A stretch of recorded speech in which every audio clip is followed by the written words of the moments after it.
निर्भवति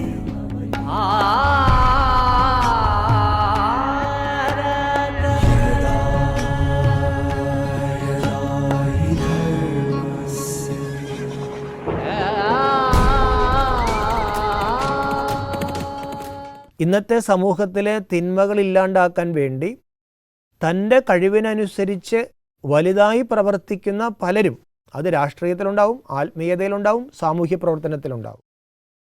പക്ഷേ എനിക്ക് അതിനുള്ള കഴിവുകളുമില്ല.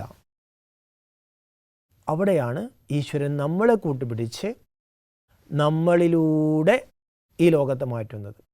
അപ്പോൾ ഗീത ശരിയായ രീതിയിൽ അനുഷ്ഠിക്കണമെങ്കിൽ നമ്മൾ അർജുനനായിട്ട് മാറണം.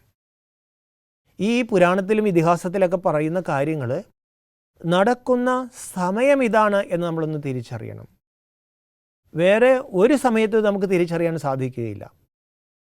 കാലത്തിൻ്റെ ആ ഘടികാരം ആ സമയത്ത് എത്തി നിൽക്കുമ്പോഴാണ് കാലത്തിൻ്റെ അധിപൻ ഈ ഭൂമിയിലേക്ക് വരുന്നത്. അപ്പോൾ മാത്രമേ ഈ രഹസ്യങ്ങൾ നമുക്ക് പറഞ്ഞു തരുള്ളൂ. അപ്പോൾ മാത്രമേ നമ്മളും ഈശ്വരനും ചേർന്ന് പ്രവർത്തിക്കാൻ സാധിക്കുകയുള്ളൂ.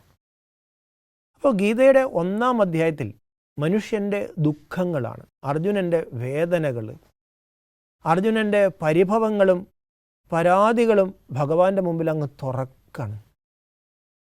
ഒരക്ഷരം ഭഗവാൻ മിണ്ടുന്നതായിട്ട് കാണിക്കുന്നില്ല.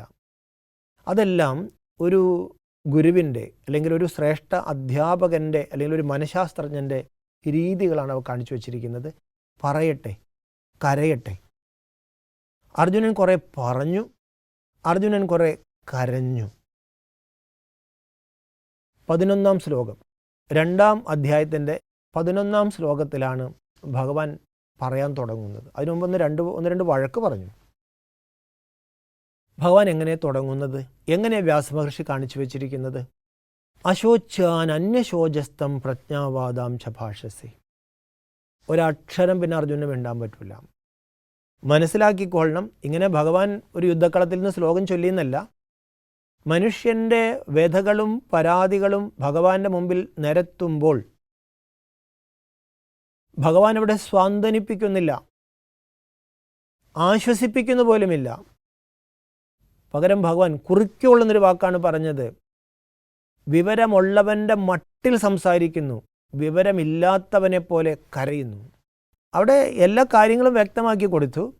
അർജുന, ജ്ഞാനിയുടെ മട്ടിൽ നീ സംസാരിക്കുന്നു, പക്ഷെ നീ വിറയ്ക്കുന്നു, നീ കരയുന്നു. അത് ജ്ഞാനിയുടെ ലക്ഷണമല്ല അർജുന. എന്നിട്ട് ഗീതയുടെ ലക്ഷ്യം, ജ്ഞാനിയുടെ ലക്ഷണം, നമ്മൾ എന്താണ് നമ്മുടെ ജീവിതത്തിൽ ലക്ഷ്യമാക്കേണ്ടത്, ഈ കാര്യങ്ങൾ വ്യക്തമാക്കിയിട്ടാണ് ഭഗവത്ഗീത ആരംഭിക്കുന്നത്.